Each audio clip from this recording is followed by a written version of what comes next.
Good morning. We're here at Corinth Baptist Church with our youth group. Smile, say hi, everybody. Okay, good enough. We're here under the watchful eye of Chris Christensen, our youth director. Chris has been gracious enough to video this for me. This morning, group, I'm going to talk to you about a subject that's very near and dear to my heart. And it's one that no one should ever go hungry. There should not be any hunger in this world. We live in the most prosperous nation in the world, and yet there are people going hungry. In this day and time, there are more people dying of hunger than there are people dying as a result of war. Just think about that for a minute. You hear more about war than you do about hunger, and yet more people are dying from hunger. So this morning, I hope that the message you hear is that where is the need and why we must help.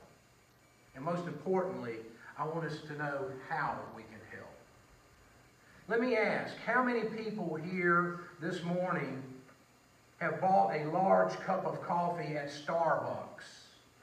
How many have bought a Monster drink at the store? Or gone to McDonald's and bought a value meal? If you've done that, then you have spent more in one time than the vast majority of the world's population has to spend all day. All day. In fact, 3.2 million people here in the United States will live off of less than $2 a day. 3.2 million people in the United States will live off of less than $2 a day. I ask you, can you live off of $2 a day? I don't know. So the first thing I want us to look at is, where is the need? Where is the need for food? Statistics show, the world statistics, the United Nations Food and Agriculture Organization estimate that 815 million people worldwide are undernourished or going hungry. 815 million people worldwide are going hungry. And you might say, well, preacher, that's great, and I'm sorry about that, but there's not a lot I can do for 815 million people worldwide. You're right. But I would challenge you also that of that 815 million, 41 million of them live right here in the United States. And the greatest nation in the world, the most prosperous, the freest nation in the world, we have 41 million people going without food. Again, you might say, well, preacher, that's great. But I can't help everybody. I can't help people living in California, Nevada, Idaho, or one of those other states. And you're right.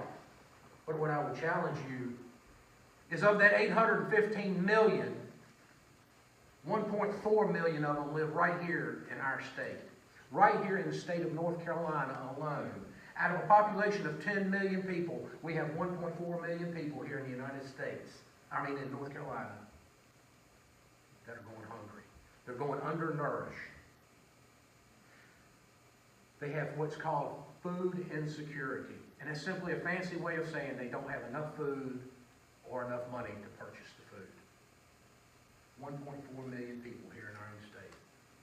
So you might be going, well, preacher, why should I care? That's all great. Why should I even care? And I would challenge you that you should care because God tells us that we should care. Scripture tells us that we should care. You remember I told you more people die of hunger than people who die in war. But there's simply, the truth of it is, there's enough food in this world for everybody.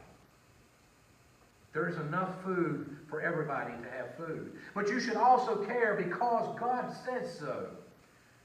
Jesus says in Matthew 25:35, he said, "For I was hungry and you gave me food." Isaiah writes in the 58th chapter, in the 10th verse, it says, "Feed the hungry and help those in trouble. Then your light will shine from the darkness." And in Proverbs 22:9 says, "Whoever has a bountiful eye will be blessed, for he shares his bread with the poor." We're to share. Scripture tells us that we should care. That's why we need to care. So then you might go, well, okay, that's great, preacher. That's why I care. But how can I help? What can I do? I'm just me. Well, the obvious way that you can help is by donating money. Many relief agencies nowadays are seeing budget shortfalls that are in the millions of dollars. The demand is up and the supply is down. Corporate and government contributions are down. They need money. They need help. One of the greatest ways, though, that I believe you can help is through the prevention of wasting of food. Reduce food waste. It's estimated that Americans, I want you to listen to this number now. It is estimated that Americans in the United States, we will waste 100 billion pounds of food annually. 100 billion pounds of food annually. And if we were able to reduce that waste by 50%, that 50 billion pounds that we could save would feed that 41 million people here in the United States. It would give them 1,200 pounds of food each. By reducing waste by half. How can we do that? We need to become smarter consumers. For those who help plan the meals, create menus at your home so that you can then create a shopping list to go to the store with. And you're not going to the store and spontaneously buying items that you will take home, shove into the refrigerator, and they will become a science project in time. Looking in the back like some kind of fuzzy green item that's spoiled and you're going to throw it away. That's wasting food. So reducing waste is one of the greatest ways that we can do this. Another way that you can help is support. Support a local food bank. Our youth group here, by the way, is doing a project right now where they took boxes and they decorated the boxes with passages of Scripture and passages of motivation. And then we're challenging the congregation to fill those boxes with food. And then that food will be given to the Baptist Children's Homes here in the state of North Carolina to help feed them. But the U.S. food banks are seeing a dramatic increase in visitors and shrinking stocks because of reduced contributions. You can help by donating. But don't donate unneeded items. Call the food bank and ask them, what do you need? If they have enough green beans, don't take them any green beans. If they need peanut butter, take them peanut butter. But remember also to donate year-round. You know, it's so easy for us to donate at November and December around the holidays. But you know, people get hungry in January and February also. People get hungry in June and July. So help the food banks year-round. And I would also tell you to look around and find a place that you can help. Where can you help? Here in Granville County where we're located, you can go to the Area Congregation and Ministry Food Pantry and help out. Your church, organize a food drive. I told you our youth are doing that.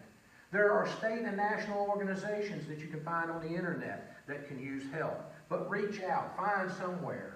You say, well, I don't have any money. I don't do the shopping at my house, so what can I do? Pray. Prayer is the greatest thing that we can do for any reason. For whatever the cause is, pray. Pray for those who need the help. Pray for those who are trying to help. Pray and ask God how you can help. Galatians 6:2, Paul says, share each other's burdens and in this way obey the law of Christ. In Romans 1:9 we read, for God is my witness whom I serve with my spirit in the gospel of his Son, that without ceasing I make mention of you always in my prayers. Pray for people. It's not the last thing we should do. It should be the first thing that we do. But I want to challenge you this morning to please do something. Because you see, doing nothing will give you the same result every time. And in fact, the definition of insanity is doing something over and over again and expecting a different answer each time. That's just insane. We must do something. So as we finish up this morning, and this world is filled with prosperity, I hope that you will look around for the need. And remember that God has called you to help. And we can help by volunteering, donating food or money, reducing waste. Because every little bit helps. You remember what Christ did with 5 loaves of barley bread and 2 fish? And I might add, by the way, that food was donated by a little boy. So please do something. Please do something. Because some can do all. But all I'm sorry, some cannot do all.